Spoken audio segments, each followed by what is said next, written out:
நீயா? இவர் தான் விக், என்னோட அப். நீயா? மரியாதையா நில்லு.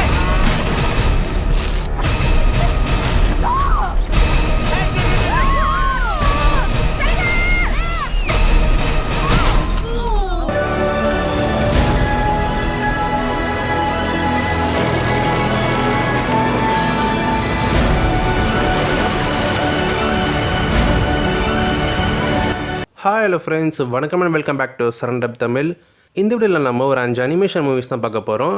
நான் சொல்ல போகிற படங்களில் 4 படங்கள் இந்த வருஷம் தான் ரிலீஸ் ஆயிருக்கு. இன்னொரு படம் பார்த்தீங்கன்னா இப்போ ரீசெண்டாக தமிழ் டப்பிங் பண்ணியிருக்காங்க, ஒரு பழைய படம். அது 5 படமே தமிழ் டப்பிங்கில் இருக்குது அண்ட் எல்லாருமே பார்க்கறதுக்கு ஒரு ஒருத்தர மூவி தான். அது என்னென்ன படங்கள்ன்றதை டைம் வேஸ்ட் பண்ணாமல் வீடியோ கிக் ஆஃப் பண்ணிடலாம்.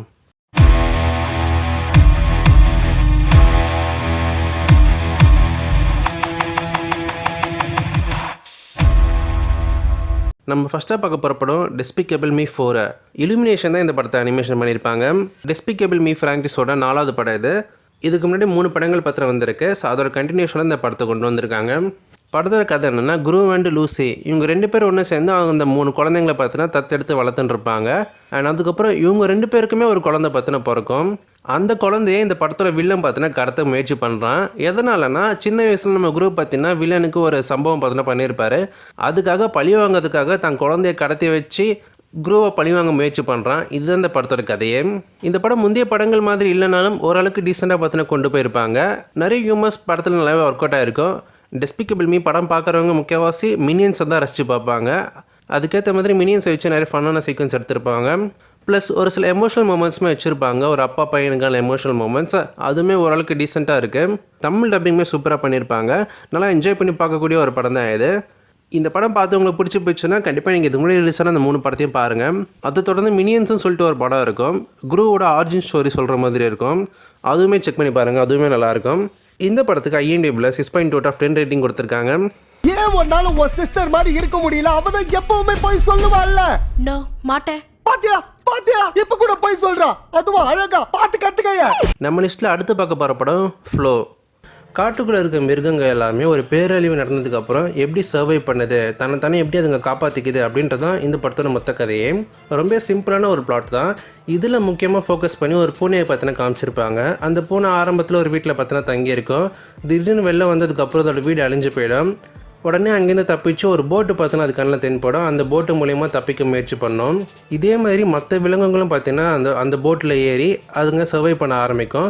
இப்படி வித்தியாசமான விலங்குகள், அதாவது வித்தியாசமான ஸ்பீஷீஸ் பார்த்தீங்கன்னா ஒரே போட்டில் இருந்து எப்படி இந்த பேரழிவு வந்து தப்பிச்சு வராங்க அப்படின்றதான் இந்த படத்தோட கதையாக கொண்டு போயிருப்பாங்க.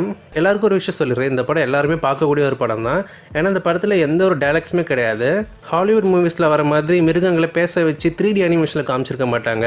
இந்த படம் ஒரு 2D ப்ளஸ் அனிமே ஸ்டைலில் பார்த்தீங்கன்னா எடுத்திருப்பாங்க. அண்ட் ரியல் லைஃப் என்விரான்மெண்ட் அதை பேஸ் பண்ணி தான் போர்ட்ரேட் பண்ணியிருப்பாங்க. நான் சொன்ன மாதிரி இந்த படம் 2D ப்ளஸ் அனிமே ஸ்டைல் எடுத்திருப்பாங்க.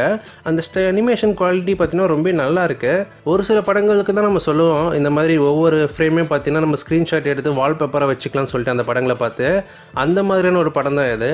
இந்த படத்தில் காமிச்சிருக்க ஒவ்வொரு ஃப்ரேம்ஸுமே அவ்வளோ அழகாக இருக்குது.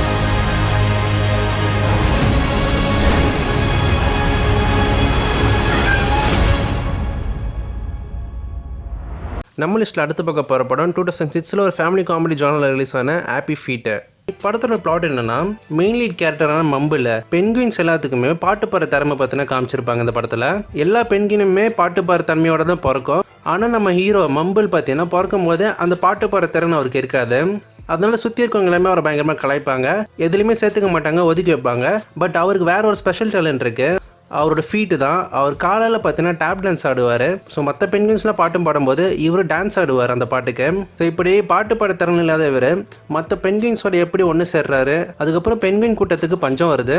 அந்த பஞ்சத்தை தீர்க்கறதுக்காக இவர் என்ன முயற்சி பண்ணுறாரு அப்படின்றதான் இந்த படத்தோட கதையை கொண்டு போயிருப்பாங்க.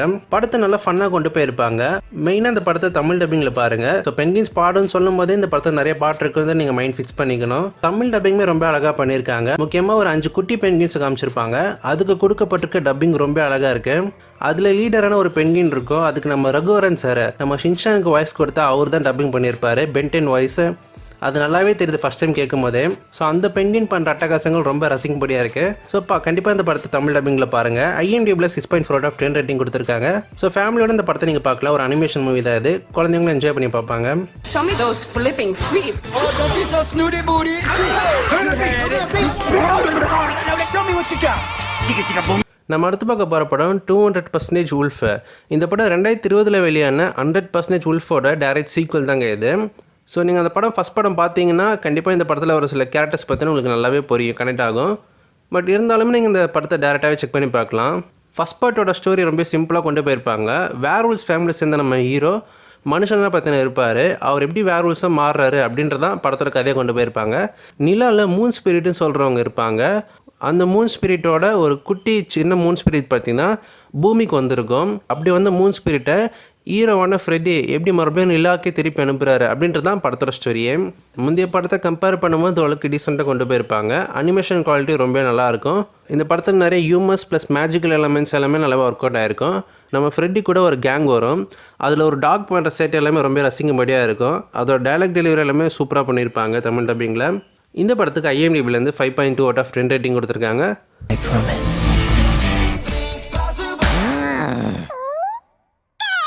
Wait, I didn't mean to. Nice one, big bad wolf. நம்ம கடைசியாக பார்க்க போகிற படம் த கார்ஃபீல்டு மூவி.